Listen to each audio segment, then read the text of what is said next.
Welcome to the NLP Talks podcast, bringing you inspirational stories along with a good dose of potentially life-changing NLP strategies. I'm Laura Evans, multi-award-winning NLP trainer, and I'm on a mission to help you unleash your potential in business and life. I'm so glad you're here. Pull up a chair, listen in, and let's get started on revealing more about this transformational NLP toolkit. Hey, how you doing? And welcome to another episode of the NLP Talks podcast. I am, of course, Laura Evans, your host, and today the episode is all about my experience. In this episode, I'm going to be discussing what coaching is, how NLP coaching is, on one hand, perhaps similar to other coaching, and on the other hand, very different. I'm going to be sharing how NLP literally transformed my coaching practice, and I'm going to share with you a couple of case studies to show how that happened. So if you're interested in coaching and the difference that NLP could make to your coaching practice, or perhaps you're looking at coaching and you want to know where to start, this podcast episode is for you. So stay tuned and let's get started.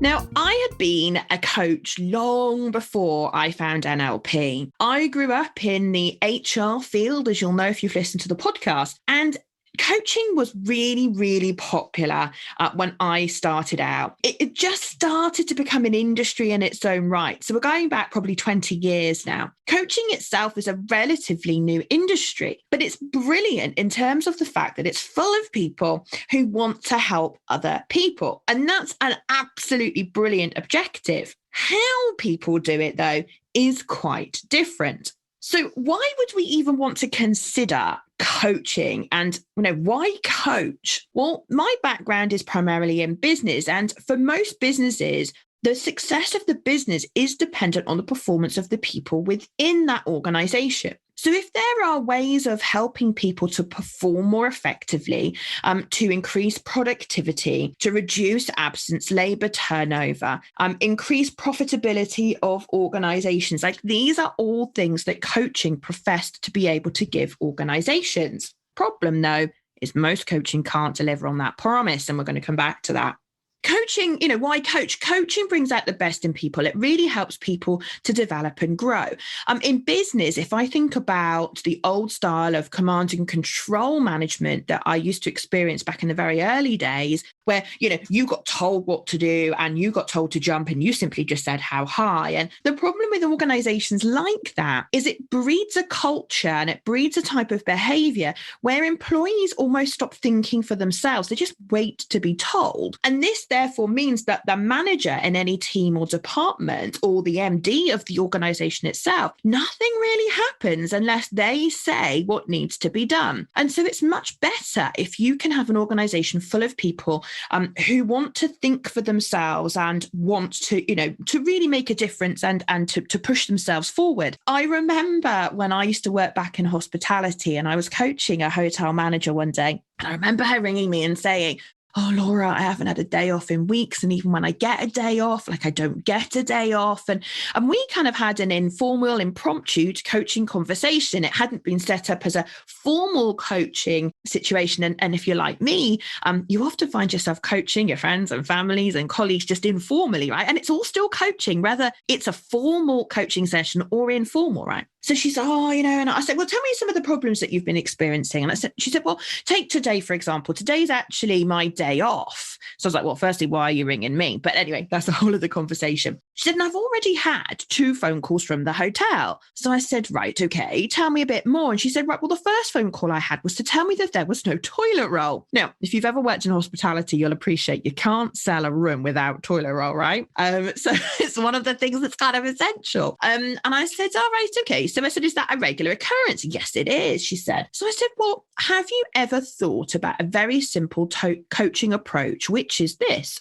Always respond to a question with a question. She was like, no, I haven't. So I said, well, here's how it works, right? People at the moment in your organization are using you as the font of knowledge. They're always coming to you for the answers and they want you to fix it for them. Now, rather than you being that fixer in that organization, why don't you start responding to a question with a question?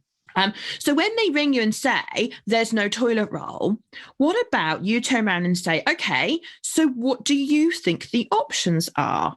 Now, I tell you now, the first time you do that, there'll be silence on the end of the phone. And I suggest what you do is say to them, go away and carry on cleaning the bedrooms. And when you've got a couple of options and some ideas, ring me back. Now, coaching was never professed to be a quick process, right? But I tell you, it's worth the investment of time getting people to think for themselves.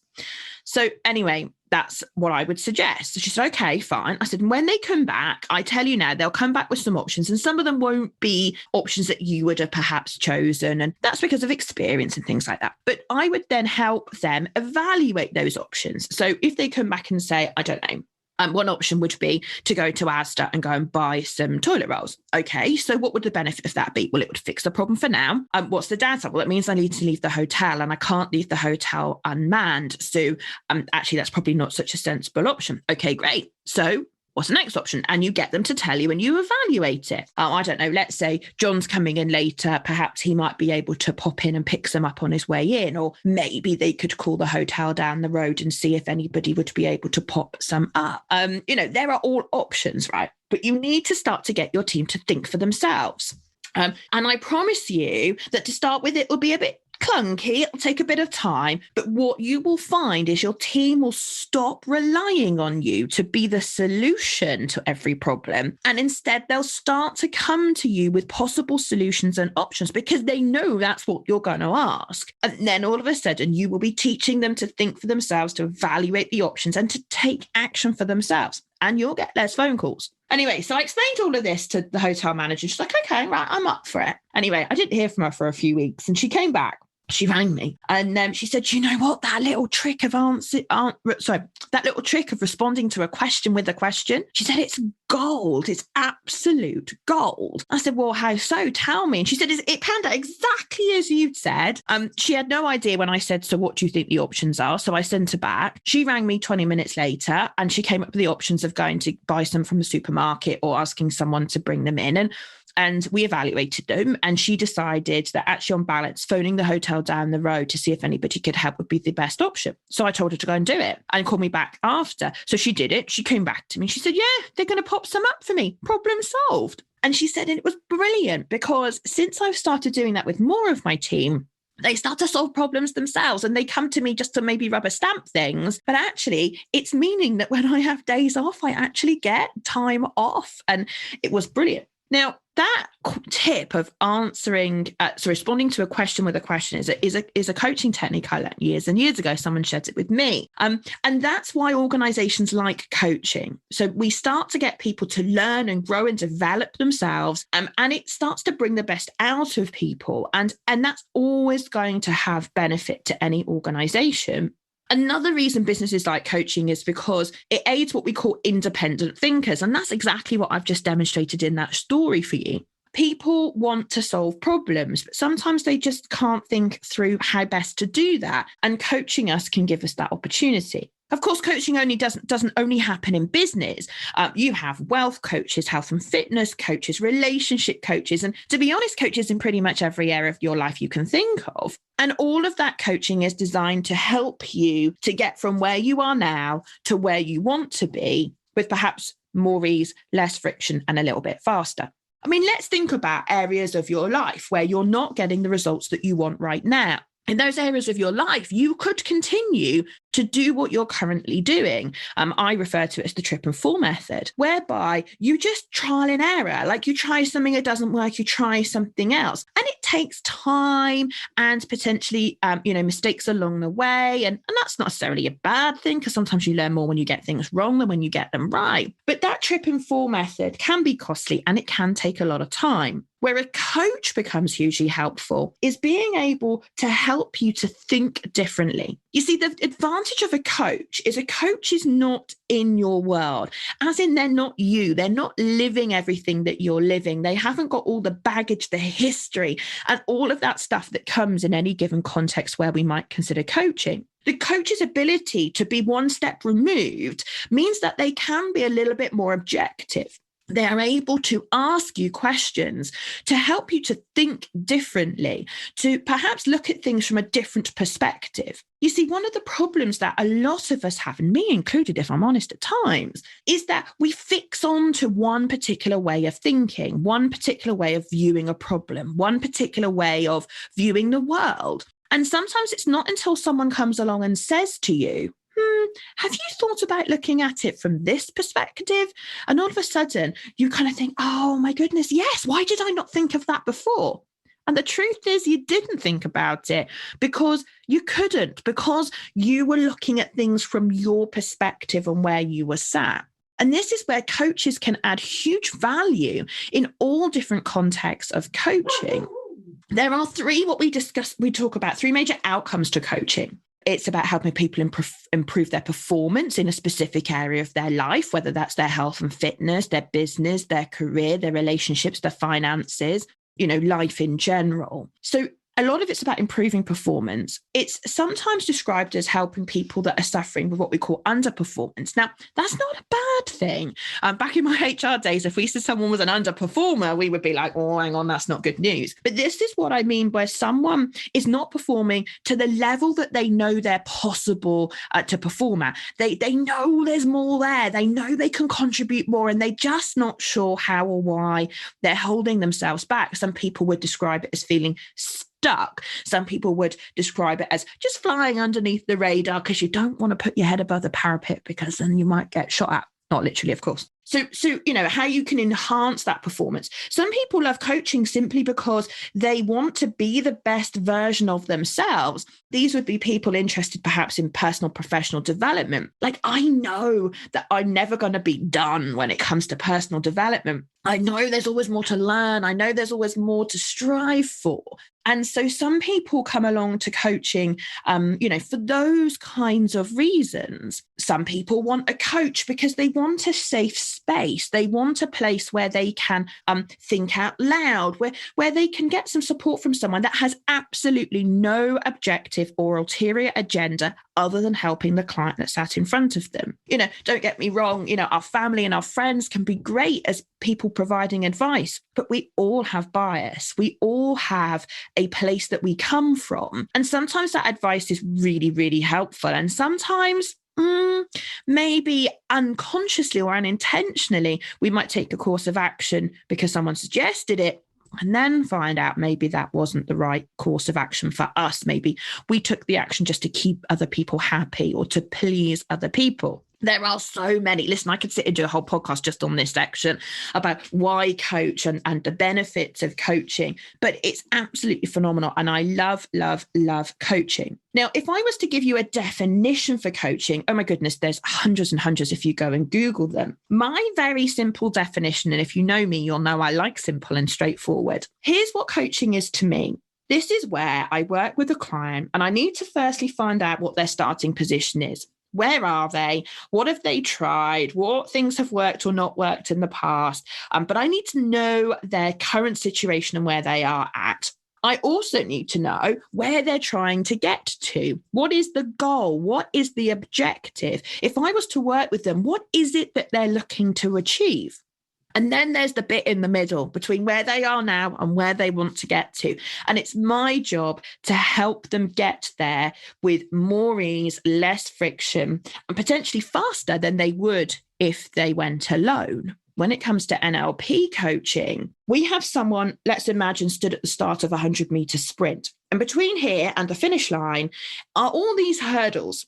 And actually, traditional coaching, we'd get up to each hurdle, and then we'd have to negotiate either getting over the hurdle, round the hurdle, under the hurdle, but we'd have to look at the options for each individual hurdle. Imagine these hurdles as blocks, like limiting beliefs that you hold or experiences from the past that hold you back and stop you taking action. Like, we can rationalize them and we can look at logical options of how to get around them. But with NLP, what if we just picked the hurdle up and moved it to the sideline? And did that with every single hurdle in the 100-meter sprint?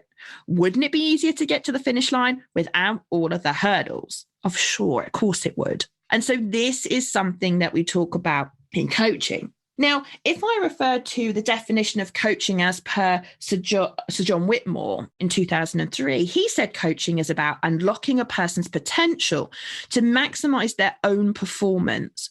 It's helping them to learn rather than teaching them. So this definition is very much about getting the person to think for themselves, to maximize their own performance. And coaching by its very nature is about helping someone to be the best person that they can be. Other definitions here, Grant in 1999 gave a definition underneath the banner of the Association of Coaching here in the UK. And he said that a collaborative, solution-focused, results-orientated and systematic process in which the coach facilitates the enhancement of work performance, life experience, self-directed learning and personal growth of the coachee. Oh my goodness, isn't that a mouthful?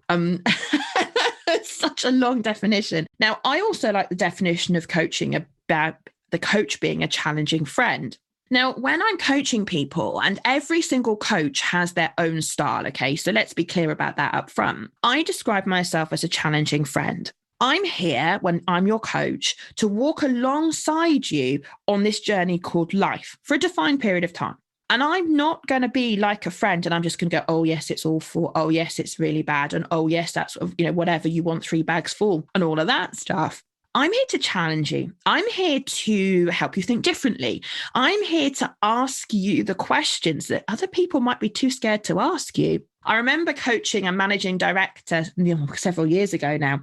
And he had been promoted from within the senior team to be the managing director for this business unit. And he said, Laura, do you know what? He said, I need a coach because the higher up the organization I go, the less people challenge me. And he said, and I want to be challenged.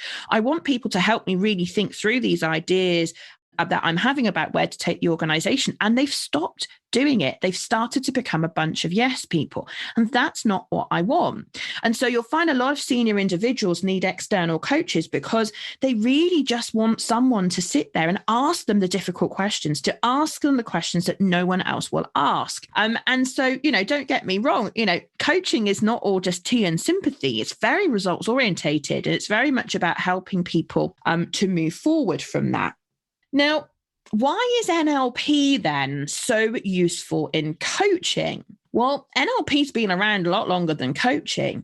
And a lot of the things that we teach in NLP is hugely valuable in coaching. Like, let me tell you, when I first came across NLP, I'd been an executive coach for, years, I'm going to say. I don't know exactly how many years, but let's probably say at least 10 years, probably 15, I don't know, a long time. And when I started to discover what NLP could do for coaching, it literally changed the results I was able to get with people. I'd been an executive coach. Here in the UK, we have qualifications called ILM, Institute of Leadership and Management. I'd done my level 7 executive coach qualification. And don't get me wrong, I was a good coach. But I used to get really, really frustrated because executive coaching teaches you to ask great questions. And don't get me wrong, great questions are part of NLP too. But when you can see a client that sat in front of you, and in my head, this little voice is screaming to me, they've got a limiting belief, I need to help them with that. Traditional coaching would prevent me from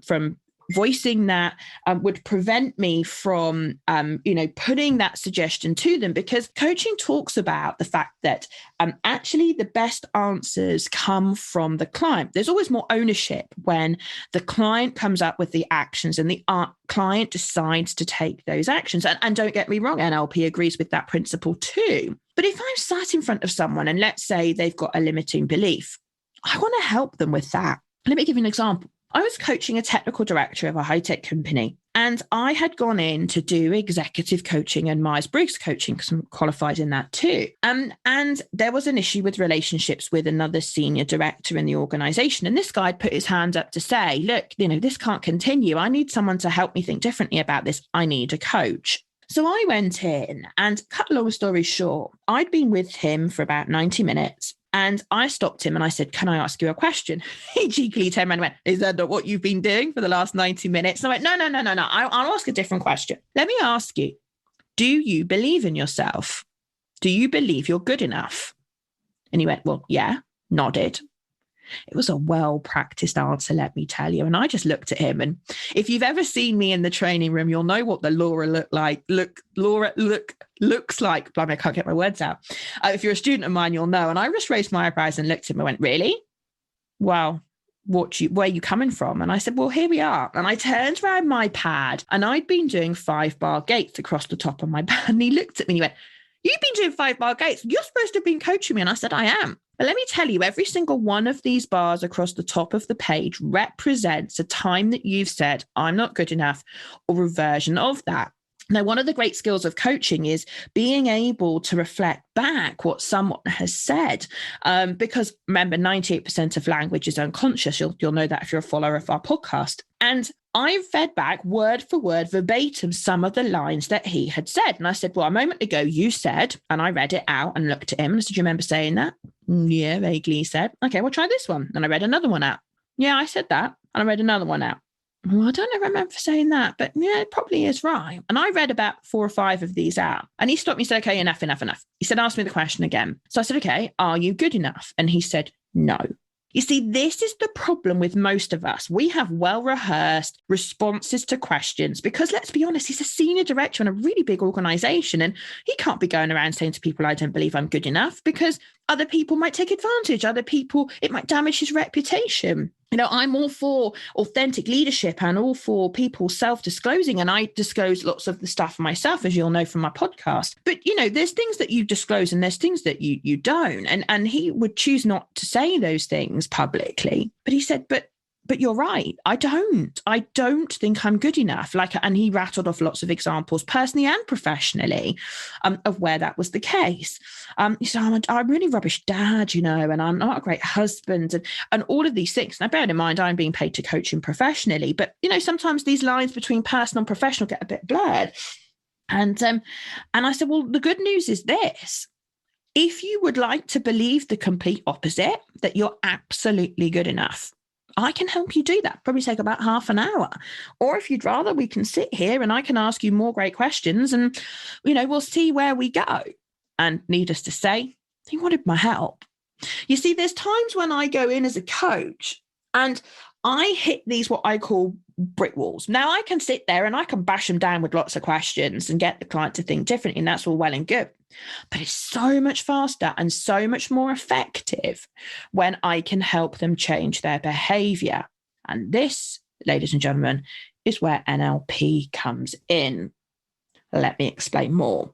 Now, you may or may not be familiar with a guy called Freud. Whether you like him or not, it's not immaterial. But he described the mind like an iceberg. So I want you to imagine an iceberg bobbing along in the sea.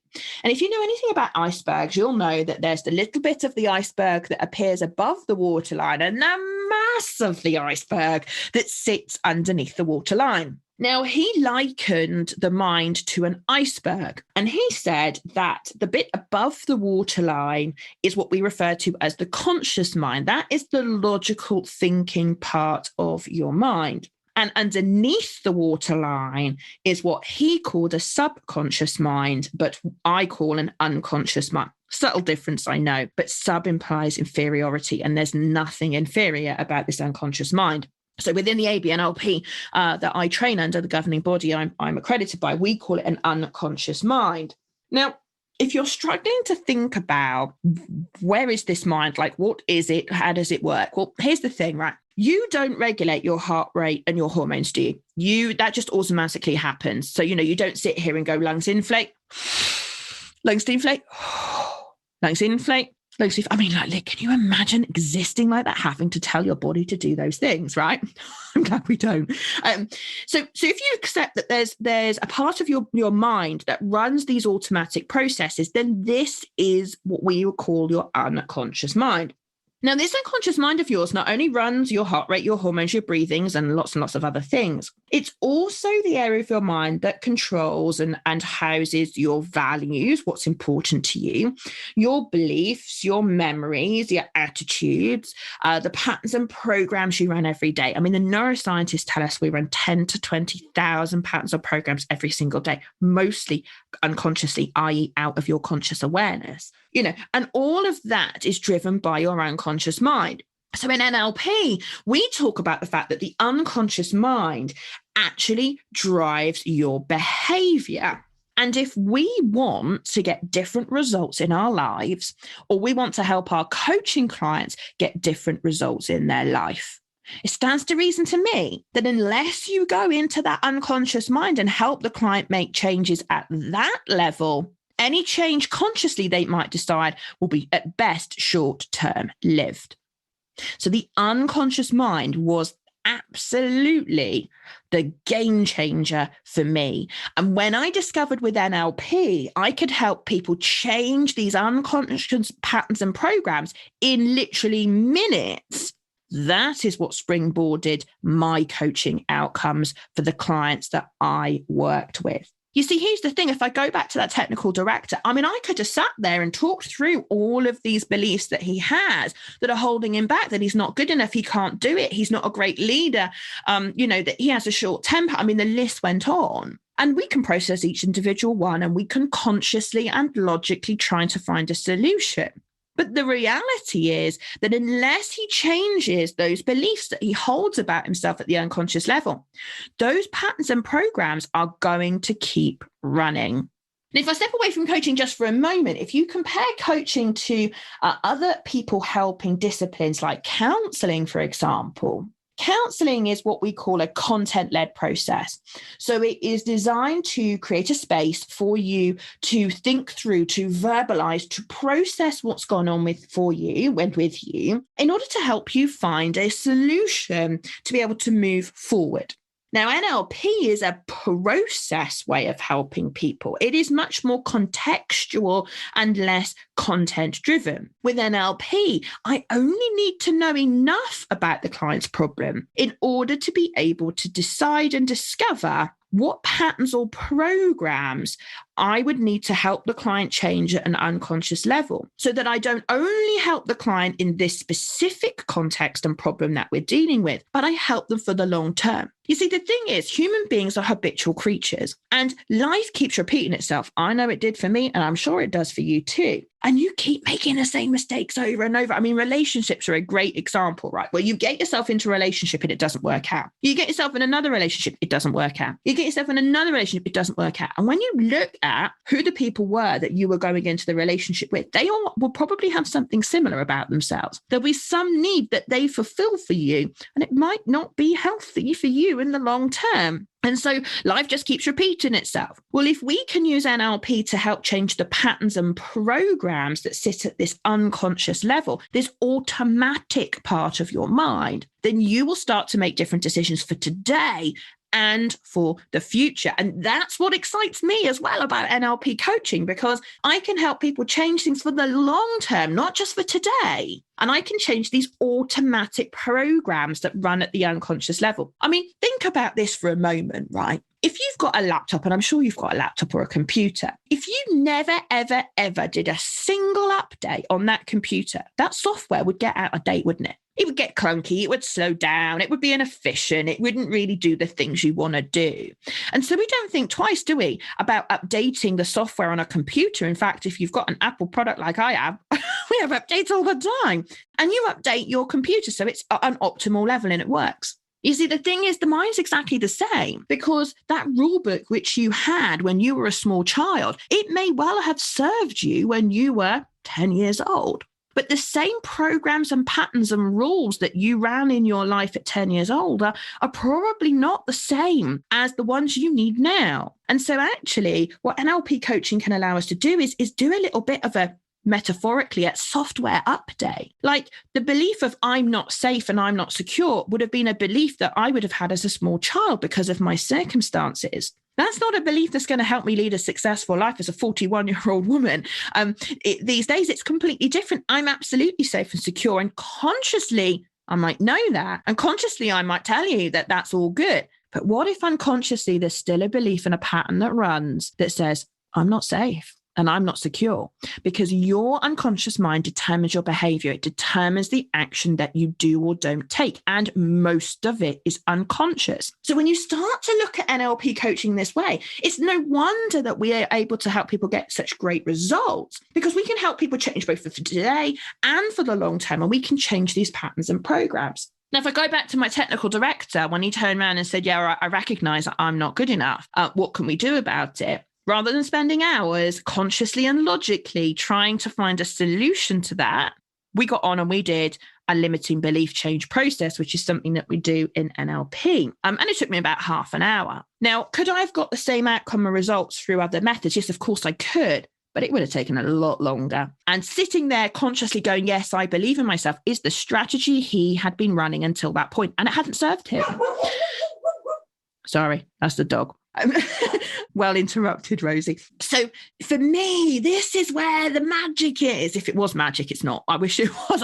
I wish, let me tell you, if I had a magic wand and I could just wave it at people and help them change, oh my God, I'd be a manufacturer of wands. The truth is that isn't possible. But what is possible as an NLP coach is for me to, really help people consider what patterns and programs are running that work for them, those that don't. And if it doesn't work, I've got tools to be able to help them change. And that's why I get so passionate. For me, traditional coaching, if I call it that, is what I now refer to as conscious mind coaching.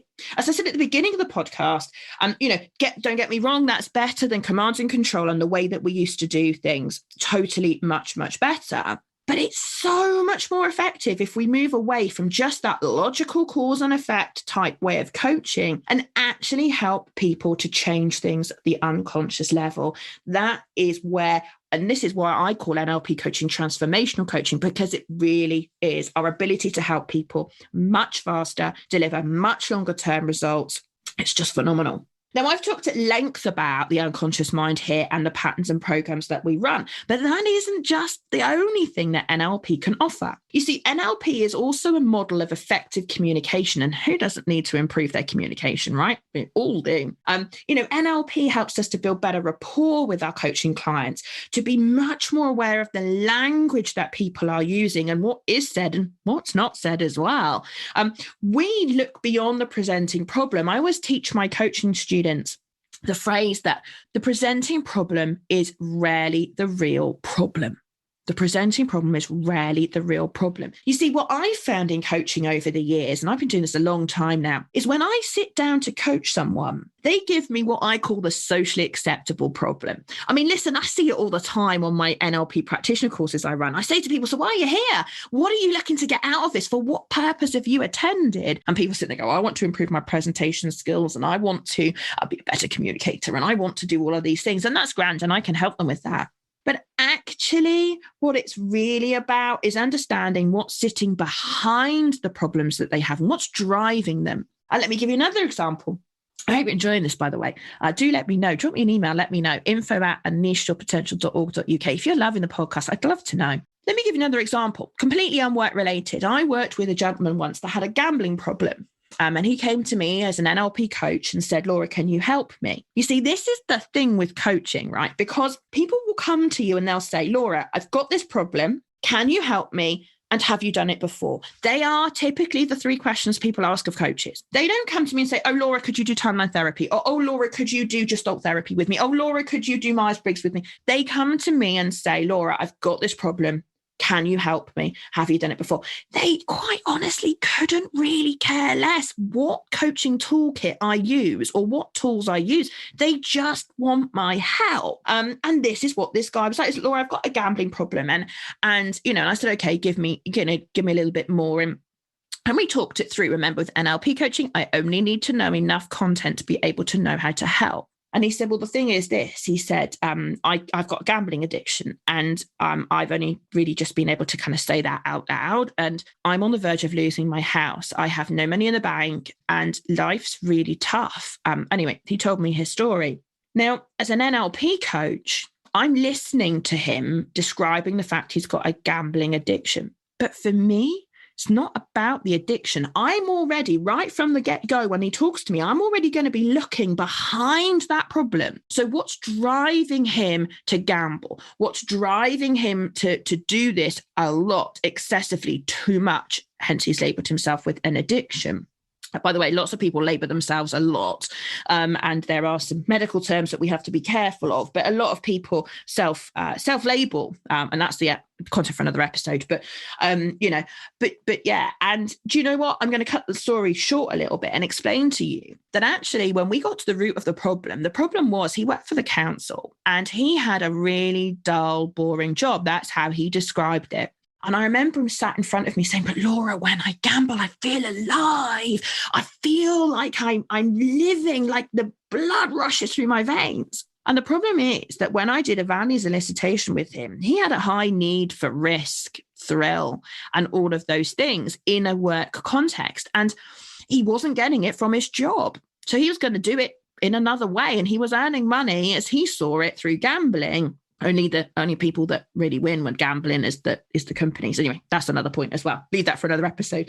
And actually, that's what it was about. And as soon as I worked with him at a level of his values and what was important to him, we really started to make progress. So my point is, the presenting problem is rarely the real problem when it comes to NLP. And coaching in general. You see, and this is the problem. If we're going to sit here and try to consciously and logically help a client find a solution, it's only ever going to take us so far. When there's this mass of the iceberg underneath the waterline, you can't afford to ignore it. Now, there was a great piece of research done by a gentleman called Professor Gerard Hodgkinson of Leeds University. I believe he's moved on now. And he had an article published in Science Daily in 2006, if I remember. And he had done some research into the mind. And by all means, go and Google it. I'll put the link for the article in the podcast description so you can find it and go and check it out if you want to. But I'm going to basically précis what he said. And basically what he said was that actually, well, I'm going to quote some of what he said. So intuition in the brain, he said, drawing on past experiences and external cues to make a decision. But one that happens so fast, the reaction is at a non-conscious level. So this is where Hodgkinson is starting to acknowledge the fact that actually not everything we do is conscious and logical. He goes on in the article to talk about the fact that humans clearly need both conscious and non-conscious processes, but it's likely that neither is intrinsically better than the other. So what he's saying here is that if we really want to help people, and of course, if we apply this to coaching, which is the purpose of this podcast, what we're saying here is that humans need conscious and unconscious processes to get the results and the behavior that they want. And Hodgkinson says neither is intrinsically better or the other. Now, in NLP, we'd say the unconscious mind is probably way more powerful. Not probably, it is way more powerful, is my belief. And I can help deliver long-term benefit. But I'm very happy to settle for a piece of research from Hodgkinson when he was at Leeds University, saying that actually we need both. That to me is a step in the right direction. That to me proves that conscious mind coaching alone is never going to cut the mustard. You see, if I go back to what I talked about at the beginning of the podcast, this big promise that coaching made to organizations, and I said it can never deliver on the promise. And I absolutely believe that. And it's for this reason. If you want to help people change their behavior, i.e., if we go back to some of the promises of coaching, reducing absence, reducing labor turnover, increasing organizational performance, increasing profit, all of that stuff. If you really want to deliver that in an organization, that's not coaching at the conscious level. That's coaching that needs to deliver behavioral change. And therefore, if we take Hodgkinson's research, conscious mind coaching alone is never, ever going to deliver on the promise of organizational change, organizational performance, because it requires individuals within that organization to change their behavior.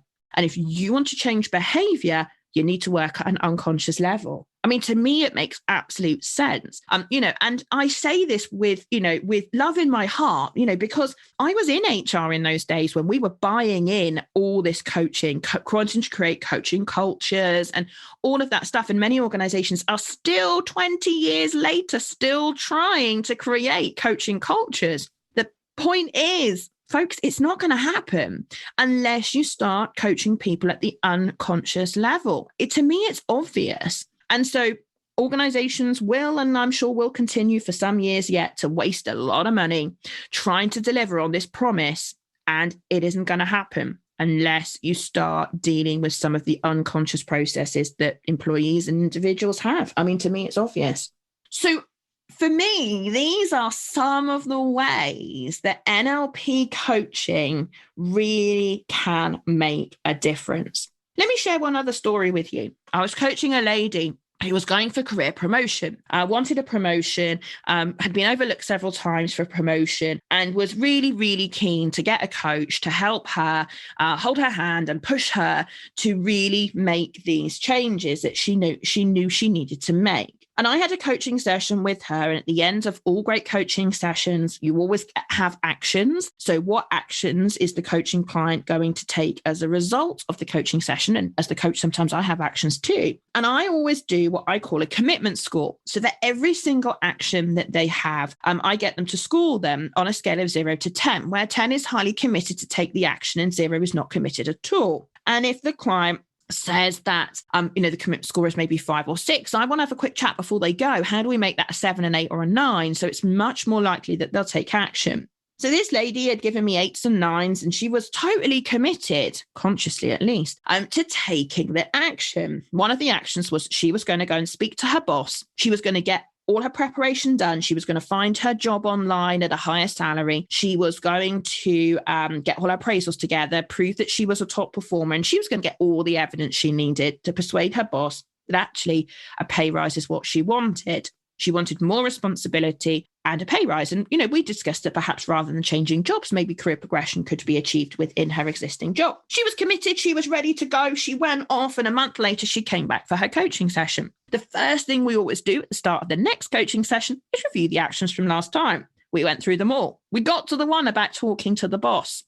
How did you get on with that one? I said, yeah, it didn't happen. We're going to need to carry that action forward to next month. Now, in my executive coaching days, that would have been totally acceptable. Oh, okay, no worries. I get that happens. With my NLP hat on, I'm like, whoa. Before we go any further, I want to explore with the client what stopped them. I asked her some questions, and it came to light that she'd been on holiday for 2 weeks. Okay, that's fine. And they'd both been out a lot. She wanted to do the conversation face to face. And I said, well, were there no opportunities for that? Eventually, she came clean and said there was.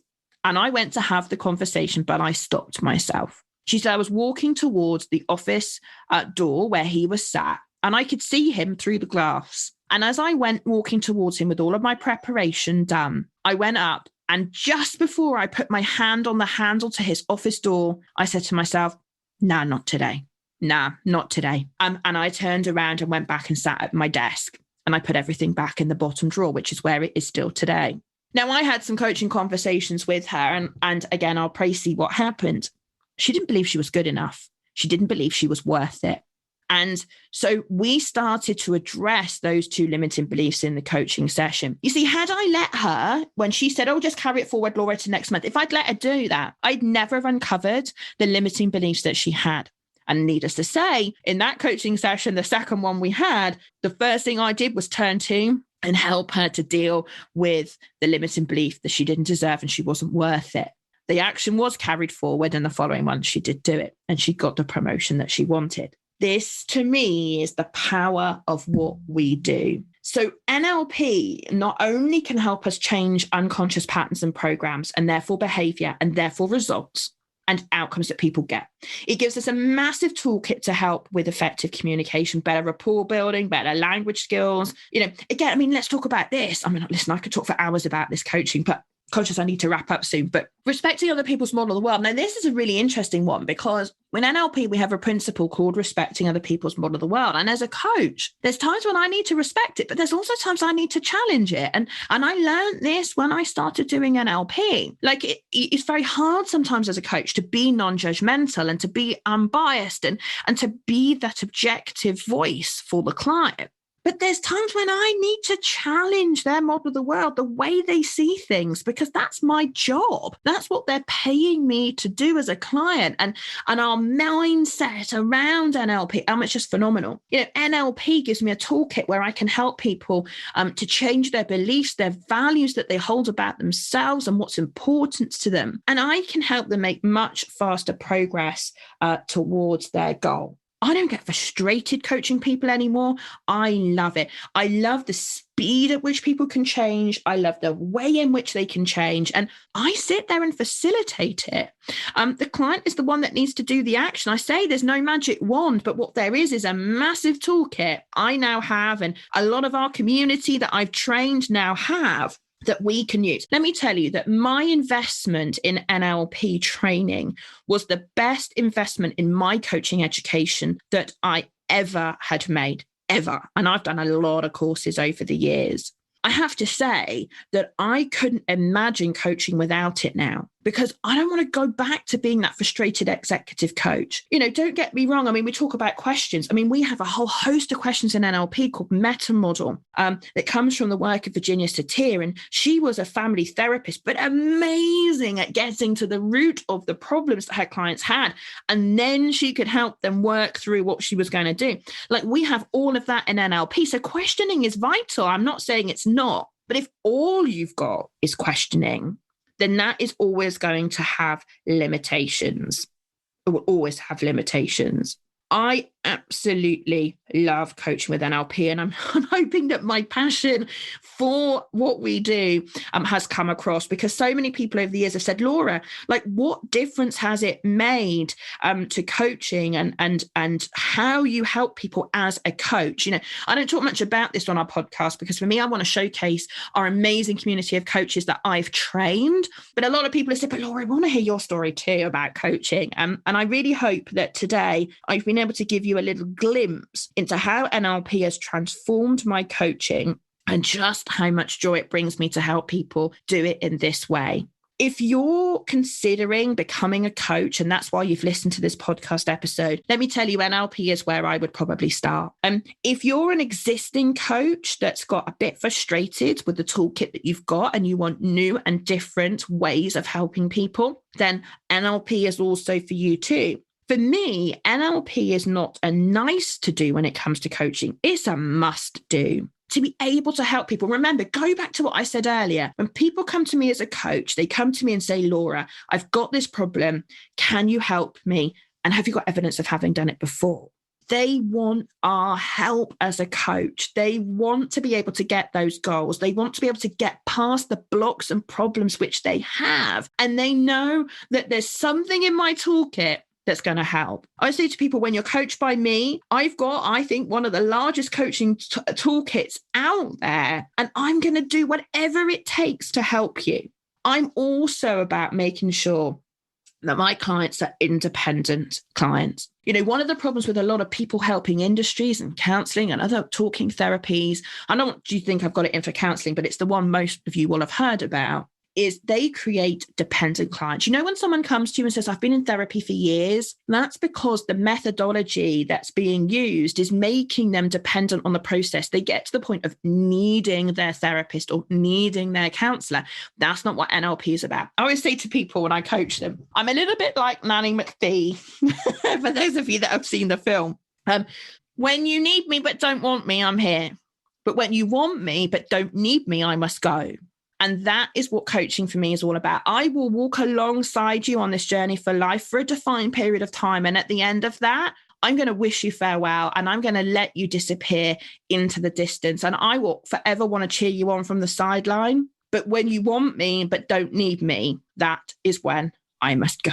And what a great point to finish the podcast. Now, listen, if you're interested in finding out more about NLP coaching, because in this episode, I've only been able to touch the surface of what NLP coaching does. If you're interested, if you click the description below the podcast, whichever platform you're watching on, you'll be able to go and find out much more about NLP coaching. If you would like to discuss with myself and the team about coming on our courses to learn NLP coaching properly, then just give us a call. If you're based in the UK, it's 02920 023311, or you can drop us an email, info@unleashyourpotential.org.uk.